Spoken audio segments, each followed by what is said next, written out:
여러분, 오늘 저녁에 영화 볼 계획 있으십니까? 영화를 보기 위해서 극장에 갔다고 상상을 해보십시다. 여러분이 보는 영화에 신기하게도 주인공이 등장하지 않습니다. 그런데 그 숨겨진 주인공이 얼굴을 드러내지 않은 채로 모든 영화의 스토리를 이끌어가고 있다면 그 작품을 만든 작가나 감독은 대단한 사람임에 틀림이 없겠지요. 오늘 우리가 매주일 묵상하고 있는 에스더서가 이런 놀라움을 우리에게 선사하고 있습니다. 에스더의 주인공은 에스더가 아닙니다. 모르드게나 하만은 더욱이나 아니지요. 에스더서의 주인공은 하나님이십니다. 그럼에도 불구하고 하나님의 이름조차 언급되지 않고 실제 스토리 안에 등장하지 않습니다. 그런데 그 모든 스토리는 하나님께서 친히 배경과 환경들을 인도하시고 주님의 뜻을 이루어가는 하나의 정점을 향해 나아가고 있다는 것이 너무나 놀랍지요. 여러분은 보안지역에서 사역하는 선교사님들이 보낸 기도 편지를 읽어보신 적이 있을 겁니다. 거기는 하나님의 이름을 직접적으로 거명하지 않습니다. 선교 보안을 위한 것이었죠. 그런데도 우리는 선교사님들이 현장에서 사역하는 모든 사역의 내용들이 하나님이 이끄시고 하나님께서 주도하신다는 사실을 우리는 믿어 의심치 않습니다. 아마도 에스더서를 기록하던 시기에도 환경적으로는 하나님의 이름을 직접적으로 거명하거나 종교적인 색채를 드러내기가 힘든 배경이었던 것 같습니다. 의도적으로 하나님의 이름을 숨기고 있기 때문이죠. 그러나 에스더서를 읽는 모든 사람들은, 그리고 강해를 통해서 우리가 계속해서 에스더의 세계로 함께 동행하는 우리 모두는 이 모든 일들을 이끄시는 분이 하나님이시라는 사실을 너무나 잘 알고 있습니다. 오늘 본문은 수산성에 얽히고 설킨 이야기 가운데 가장 극적인 반전을 보여주는 내용이 담겨 있습니다. 1절에서 3절 말씀을 다시 읽어보겠습니다. 시작. 그날 밤 왕은 도무지 잠이 오지 않았습니다. 그래서 역대기 곧 자신의 통치 기록을 가져와 읽게 했습니다. 그런데 거기 문을 지키던 왕의 두 신하 빅다나와 데레스가 아하수에로 왕을 암살하려던 음모를 모르드게가 폭로했다는 대목이 있었습니다. 왕이 물었습니다. 이 일로 모르드게가 어떤 영예와 지위를 받았느냐? 왕을 섬기는 젊은이들이 대답했습니다. 그를 위해 시행된 것은 아무것도 없었습니다. 1절은 그날 밤이라는 시제부터 시작됩니다. 어떤 밤입니까? 하만이 에스더 왕후의 첫 번째 잔치에 참여한 이후에 너무나 기분이 좋아 즐거운 마음으로 돌아갔던 바로 그 밤이죠. 동시에 성문에서 만났던 모르드게 때문에 마음에 분노가 일어났고 아내와 친구의 조언들을 듣고 자신의 집에 높은 장대를 세워 이튿날 목에 매달려고 단단히 작정하던 바로 그 밤입니다. 그리고 그 밤이 밝으면 모르드게를 처형하려고 준비하던 벼르는 밤이었죠. 동시에 에스더는 두 번째 잔치를 준비함으로 하만의 모든 음모를 폭로하고 고발하려고 벼르던 바로 그 밤입니다. 긴장과 압박이 짙은 안개처럼 내려앉아 있던 바로 그 밤이었죠. 바로 그 밤에 웬일인지 아하수에로 왕은 도무지 잠을 이룰 수가 없었습니다. 아마도 뒤척이다가 일어나기를 몇 번 반복했던 것 같습니다. 그러다가 또 무슨 일인지 자신의 행적을 기록한 역대기를 읽고 싶었습니다. 왕조실록 같은 왕의 행적을 기록한 일지였을 겁니다. 잠이 오지 않는 밤에 여러분은 뭐 하십니까? 아마도 왕이라면 잠 오지 않는 밤에 선택할 수 있는 것들이 굉장히 많았을 겁니다. 술자리를 만들어 친구를 불러드릴 수도 있겠고, 후궁을 불러서 잠자리를 만들 수도 있겠습니다. 다른 재미있는 책을 읽거나 궁중의 악사들의 연주를 통해 잠을 청할 수 있는 좋은 음악을 연주하게 할 수도 있었습니다. 그런데 엉뚱하게도 잠 오지 않는 그 밤에 자신의 통치 기록이 읽고 싶어졌습니다. 그것도 이전에 선왕들이 행한 그런 역대기를 읽은 것이 아니라 그리 오래되지 않았던 자신의 기록이 궁금해진 것입니다. 그리고 또 무슨 일인지 그의 통치 12년 기록 가운데 신하가 열어서 읽어본 것은 모르드게가 반역자들의 음모를 막아주었다는 부분이었습니다. 결코 우연이라고 말할 수 없는 일들이 꼬리에 꼬리를 물어 이런 결과에까지 오게 되었습니다. 도대체 이 조각난 사건들을 연결하여 하나의 목적을 이루어 계시는 분은 누구십니까? 그렇습니다. 바로 저와 여러분의 하나님이십니다. 왕은 모르드게가 암살 음모를 폭로했다는 대목을 들으며 신하에게 물었습니다. 이 일로 모르드게가 어떤 영예와 지위를 받았느냐? 왕은 자신을 위해서 큰 공을 세운 사람이 당연히 큰 상과 지위를 받았을 거라고 생각했었습니다. 단지 어떤 상이 주어졌는지를 확인하고 싶은 차원에서 질문을 한 것이었습니다. 그러나 신하들로부터 충격적인 답을 듣습니다.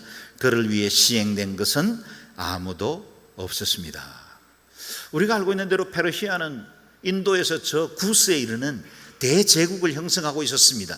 다양한 민족과 나라들이 연합돼서 하나의 유나이티드 킹덤을 만들었기 때문에 그 나라를 통치해 나가는 데는 상벌이 굉장히 중요했겠죠. 그래서 제국과 왕을 위해서 공로를 세운 사람들에게 마땅히 상이 내려져야 함에도 불구하고 모르드게는 그 큰 공을 세우고도 아무런 상을 받지 못했습니다. 모반자를 색출하는 과정 중에 실수로 놓쳤을 수도 있고 또 누군가 의도적으로 포상을 방해했을 수도 있겠습니다. 그러나 이 모든 상황을 이끌어 가시는 분의 손이 따로 있다는 걸 알게 됩니다. 보십시오. 이 하나님의 절묘한 타임을 보십시오. 모르드게를 처형시켜 매달 장대가 세워진 바로 그 밤에 하나님은 역대기를 읽게 하고 모르드게를 죽음에서 건져주셨을 뿐만 아니라 대적의 손에서 높임을 받는 영화를 누리게 하는 놀라운 반전을 이루어 가셨습니다. 그것을 우리는 providence, 섭리라고 부릅니다. 이렇게 하나님의 섭리는 정확한 시간에 최상의 방법으로 이루어집니다. 저와 여러분을 향한 하나님의 섭리도 한치의 오차 없이 언제나 정확하고 완전한 방법으로 이루어질 줄로 믿습니다. 모르드게가 왕을 시해하려는 계획을 알려 모반을 막은 지 이미 5년이 지난 시간입니다. 그렇게 왕을 위해서 큰 공을 세웠으면 마땅히 큰 상을 받았어야 함에도 불구하고 지난 시간 동안 이 일은 왕에게도 왕궁에도 잊혀졌고 모르드게는 서운하고도 억울한 시간을 곱씹으며 견뎌야 했습니다. 그러나 하나님은 우리 자신보다 우리를 더 잘 아시는 분이십니다. 모르드게가 받을 수 있는 최상의 보상은 언제 어떻게 이루어져야 하는지를 우리 하나님은 알고 계셨던 것입니다.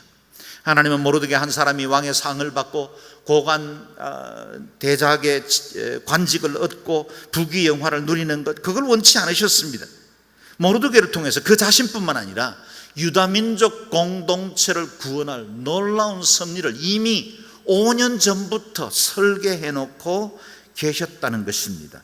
우리 주님께서 받아야 할 마땅한 상급을 연기하게 하셨습니다. 사랑하는 여러분, 혹 수고한 만큼 인정받지 못하고 보상받지 못해서 서운해하는 일이 있습니까? 낙심하지 마십시오.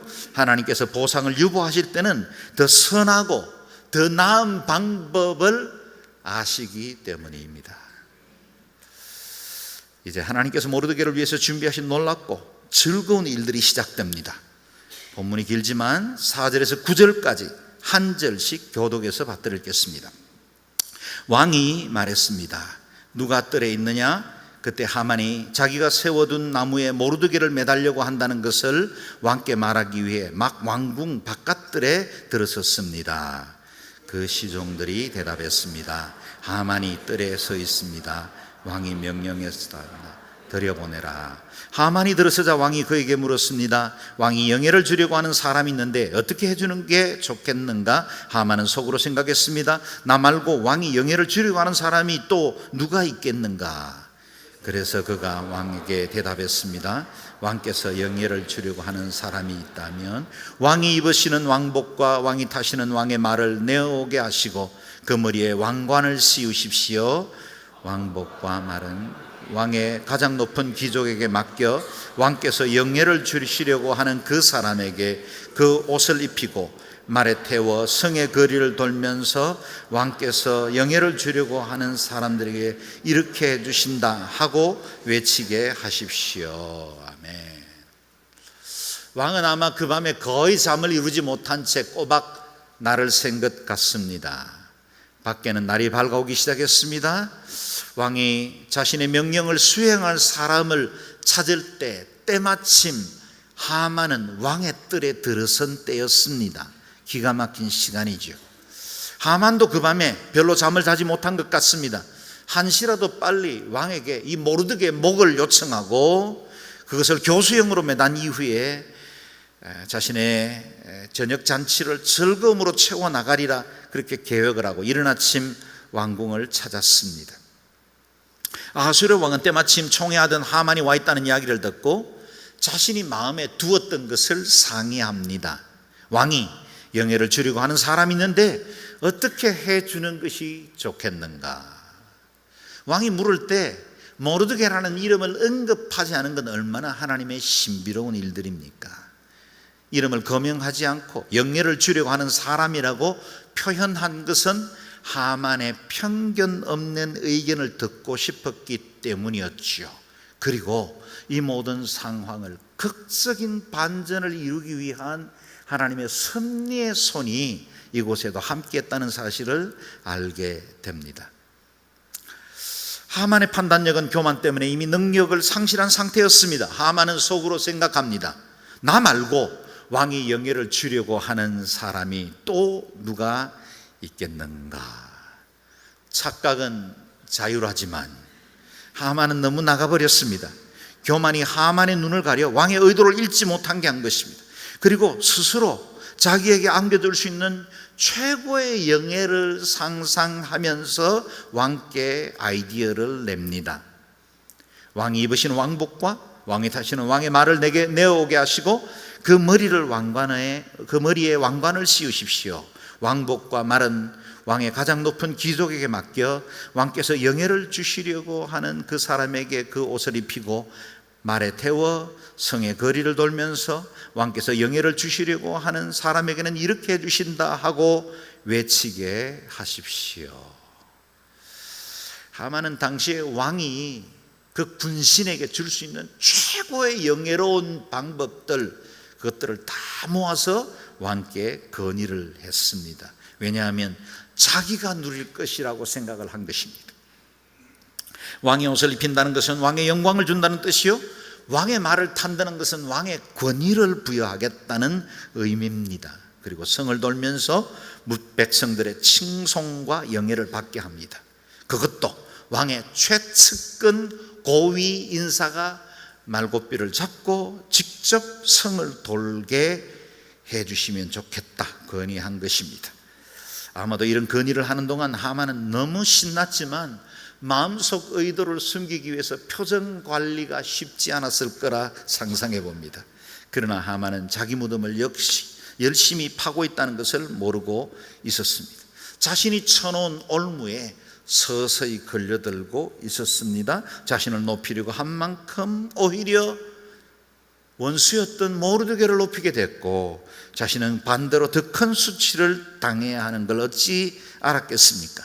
하만은 하나님께서 연출하신 역전 드라마에서 자기 배역의 결말이 어떻게 맺어질지를 알지 못했던 것입니다. 하만이 마음에 둔 계획대로라면 오전에는 눈에 가시처럼 여기던 모르드게를 장대에 매달고 그리고 성을 최고의 영예를 누리면서 한 바퀴 돈 이후에 저녁에는 왕비가 준비한 아름다운 잔치에서 영화를 누리라고 생각하고 있었습니다. 그러나 하나님의 계획은 달랐습니다. 이 역전의 명수이신 하나님의 막판 뒤집기를 보십시오. 10절 11절 말씀 같이 읽겠습니다. 시작. 왕이 하만에게 명령했습니다. 당장 가서 왕복과 말을 가져다가 내가 말한 대로 왕의 문에 앉아있는 유다 사람 모르드게에게 똑같이 하여라. 내가 말한 것 가운데 어느 하나라도 생략해서는 안 된다. 그리하여 하만은 예복과 말을 가져갔습니다. 그는 모르드게에게 예복을 입히고 말에 태워서 성의 거리로 다니며 왕께서 영예를 주시려고 하는 사람에게는 이렇게 해주신다 하고 외쳤습니다. 아멘. 왕은 하만이 말한 그대로 성문 앞 유다 사람 모르드게에게 그와 같이 행하라고 명령합니다. 아마도 하만은 이 순간 심장이 얼어붙는 듯한 충격을 받았을 겁니다. 왕은 하만이 제안한 것 중에 하나도 생략하지 말고 최고의 영예를 받도록 해주라고 하였습니다.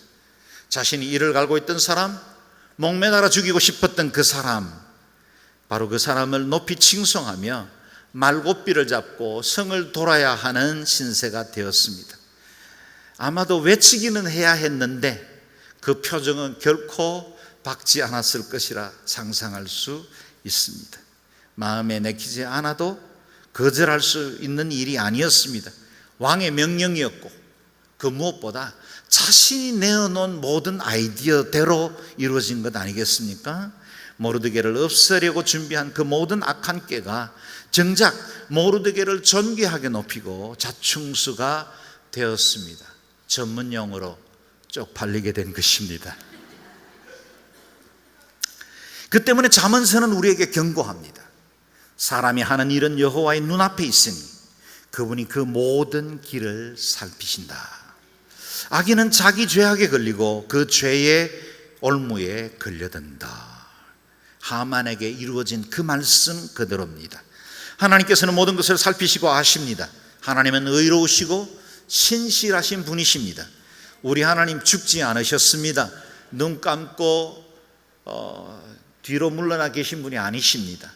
우리 하나님은 우리의 모든 형편과 상황들을 살피실 뿐만 아니라 그분의 공의와 뜻을 반드시 이루고야 마시는 하나님이십니다. 그 하나님은 저와 여러분의 하나님이십니다. 우리 하나님은 좋으신 하나님이십니다. 반드시 그분의 의를 이루어 가실 것입니다. 그래서 다윗은 시편 9편에 하나님을 대적하는 자들의 결말을 이렇게 노래했지요. 함께 읽어보겠습니다. 시작. 이방 민족들은 자신들이 판 구덩이에 빠졌으며 자기가 쳐놓은 거물에 발이 걸렸구나. 여호와께서 의로운 재판으로 자신을 알리셨으니 악인이 자기 손으로 한 일로 덫에 걸렸도다. 아멘. 우리 하나님은 살아계신 하나님이십니다. 그 하나님께서 우리의 모든 걸음을 아시고 우리의 행위를 살피십니다. 혹 수고하고 애쓴 것에 대해서 금세 보상이 주어지지 않는다고 해서 실망하는 분들이 계십니까? 모르드게처럼 그분이 보상하시면 언제나 완전합니다. 언제나 더 선하고 아름다운 것입니다. 내가 불평이 일어나고 혹시 원망하려고 할 때 눈을 들어 하늘을 바라보십시오. 하나님의 섭리가 이루어져감을 믿으실 수 있기를 바랍니다. 우리 하나님은 우리가 구하고 생각하는 모든 것보다 훨씬 넘치도록 능히 하실 수 있는 분인 줄로 믿습니다. 우리가 행한 모든 수고와 선은 결코 사라지지 않습니다. 하나님 나라에 기억되고 계수됩니다. 그러므로 선을 행하고 상급을 소망하는 일을 멈추지 않아야 합니다. 갈라디아서 6장 말씀도 같이 읽어보겠습니다. 시작. 선을 행하다가 낙심하지 맙시다. 그러므로 기회가 닿는 대로 모든 사람에게 선한 일을 하되 특히 믿음의 가족들에게 합시다. 아멘. 저와 여러분의 인생을 영화롭게 하는 두 번째 잔치가 우리를 기다리고 있습니다.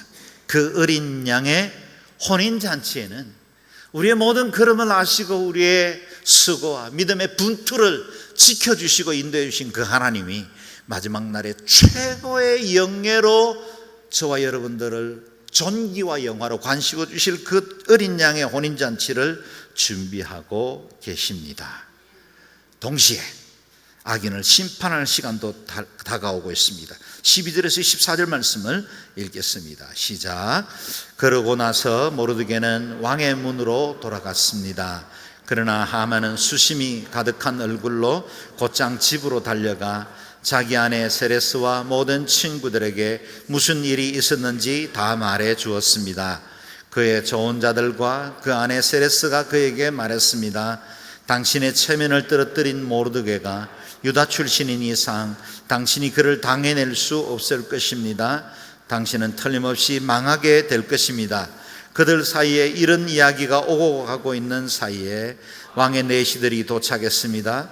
그들은 에스더가 준비한 잔치에 서둘러 하만을 데려갔습니다. 아멘. 모르드게에게 왕의 옷을 입히고 왕의 말에 태워 성을 도는 짧은 이벤트가 있었습니다. 끝이 났죠. 성경에는 모르드게가 이 일로 크게 기뻐했다든지 자랑스러워했다는 언급을 기록하고 있지 않습니다. 모르드게는 아무 일도 없었던 것처럼 다시 왕의 성문 앞으로 돌아갔습니다. 절대절명의 순간에 큰 위기 앞에 오히려 영광을 얻고 구원을 받았지만 그것으로 모르드게의 중심이 흐트러지지 않은 것을 알 수 있습니다. 하나님의 사람들은 상황이 어렵든 일들이 잘 풀리든 너무 안달하지도 말고 그것으로 너무 자랑 삼아도 안 됩니다. 마음의 중심을 잘 잡아야 합니다. 슬프고 기쁜 감정을 표현하지 말라는 뜻이 아닙니다. 즐거울 때 그 누구보다 기뻐하고 찬양하고 감사의 고백을 해야겠죠. 슬플 때 뼈아픈 마음으로 가슴을 치며 눈물을 흘려도 괜찮습니다. 그러나 언제나 하나님의 선하신 뜻이 마음의 중심에 있어야 합니다. 모든 것을 합력하여 선을 이루게 해주시는 하나님이 내 중심이어야 합니다. 폭풍이 몰아치는 바다 한가운데서도 배가 침몰하지 않으려면 배에 균형을 잡아주는 평형수를 그 배 밑창에 가득 채워야 하는 것처럼 내 삶의 평형수로 내 마음을 채워 넣어야 합니다. 그 평형수가 바로 하나님의 섭리에 대한 믿음입니다. 다시 반복할까요? 내 삶의 항해에서 균형을 잡아주는 평형수는 섭리에 대한 믿음입니다. 사랑하는 여러분, 저와 여러분을 향하신 하나님의 놀라운 섭리가 있는 줄로 믿습니다. 그분은 시건치도 아니하시고 거짓말도 하지 않는 분이십니다. 그분은 졸지도 않고 주무시지도 않는 분이십니다. 모든 것을 아시되 온 우주와 열방을 다스리시면서도 우리 개인의 작은 신음소리에도 귀를 기울이시는 하나님이십니다. 그 하나님이 우리에게 놀라운 섭리를 가지고 통치하고 다스리신다는 것을 믿으시기를 바랍니다. 그 섭리에 대한 믿음이 여러분의 인생의 기준을 잡아주고 균형을 잡아주는 평형수가 되기를 주의 이름으로 축원합니다. 한편 악인들의 삶의 무게중심은 사람과 환경에 두고 있기 때문에 계속 흔들리고 위태로울 수밖에 없습니다. 하만은 수치스러운 일을 당한 후 곧바로 자신이 의지하던 사람들에게 달려갑니다. 하만은 수심이 가득한 얼굴로 곧장 집으로 달려가 자기 아내 세레스와 모든 친구들에게 무슨 일이 있었는지 다 말해 주었습니다. 하만은 대제국의 제2인자의 위치까지 올랐지만 그의 삶이 쉽게 요동할 수밖에 없는 이유는 그의 삶을 지탱해주는 기초, 인생의 중심을 잡아주는 평형수가 사람과 환경에 두었기 때문입니다. 거기 답이 있었습니까? 그렇지 않습니다. 장대를 세워 모르드게를 달라고 하던 자들이 이번에는 비관적인 말을 쏟아내고 있습니다. 당신의 체면을 떨어뜨린 모르드게가 유다 출신인 이상 당신이 그를 당해낼 수 없을 것입니다. 당신은 틀림없이 망하게 될 것입니다. 불행한 미래를 예견하기는 했지만 이 상황에 대해서는 아무런 답도 제공하지 못할 자들을 그동안 의지하고 있었습니다. 사람들의 박수소리와 칭찬에 내 인생의 중심을 두면 어느 날 비난의 소리를 들을 때는 형편없는 내 인생에 무너지고 어려움을 겪는 그런 상황들을 맞이합니다. 사람이 아닙니다. 인정하시는 하나님께로 나아가야 합니다. 우리 하나님만이 진정으로 내 삶의 중심이 되게 해야 합니다. 시편 1편은 악인에 대해서 이렇게 경고하고 있습니다. 같이 읽어보겠습니다. 시작. 악인은 그렇지 않으니 그저 바람에 날려 나가는 겨와 같도다. 그러므로 악인들은 심판을 견디지 못하며 죄인들은 의인의 모임에 참석하지 못하리라. 아멘. 혹시 우리 주변에 악인들이 잘되고 오히려 교만한 자가 득세하고 내가 미워하던 자가 세력을 얻어서 나를 힘들게 하는 경우들을 만난 적이 있습니까? 혹 이런 환경에 놓여 있다 할지라도 눈을 들어 우리의 삶을 인도하시고 섭리로 이끄시는 그 하나님을 바라보실 수 있기를 바랍니다.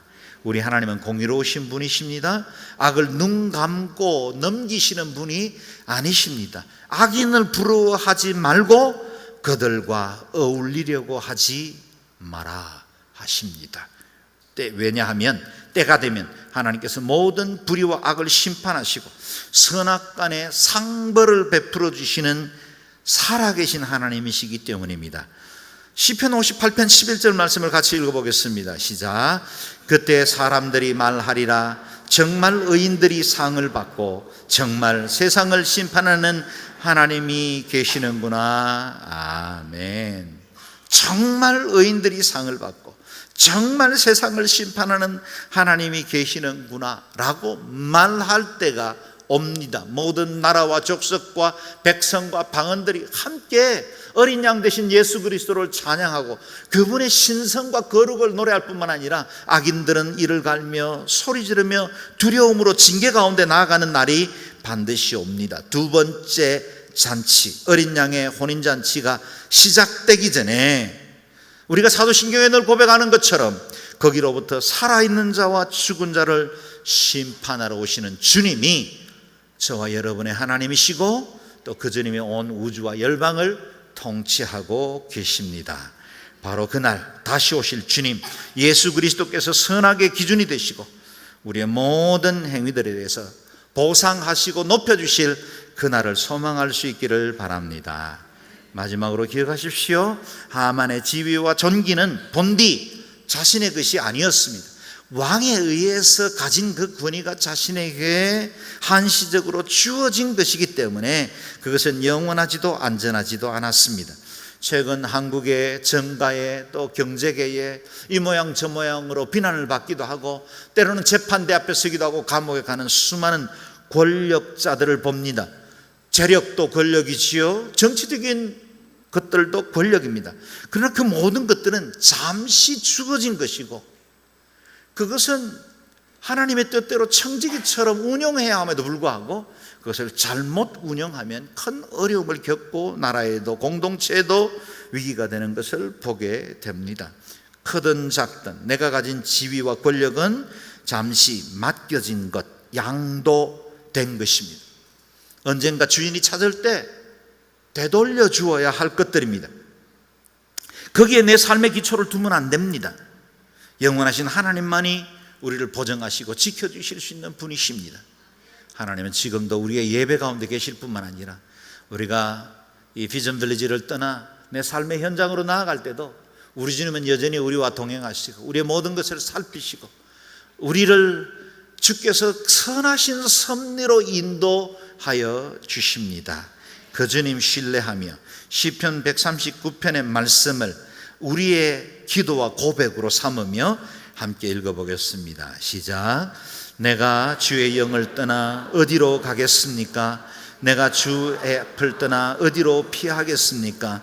내가 하늘로 올라가도 거기에 계시며 지옥의 잠자리를 마련해도 거기에 계십니다.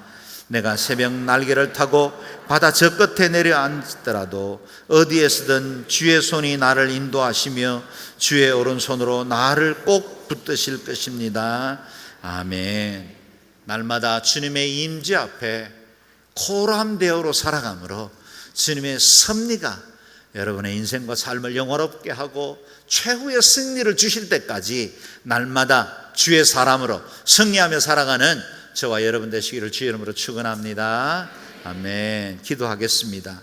기도할 때 우리 자신과 우리 가족을 위해서 기도하고 특별히 우리 주변에 여러 가지 어렵고 힘든 상황 중에 하나님 붙들고 있는 분들을 위해서 중보하며 기도하겠습니다. 질병 중에 있는 이들 또 여러 가지 사업과 관계 때문에 힘겨워하는 이들에게 하나님이 아침에도 만나주시고 말씀하시고 그리스도께서 친히 저들의 인생과 삶 중에 선하신 섭리를 드러낼 수 있도록 도우시고 기필코 영광스럽게 하실 그날을 믿음으로 바라보고 이겨 승리할 수 있게 도와주옵소서. 함께 통성으로 기도하겠습니다.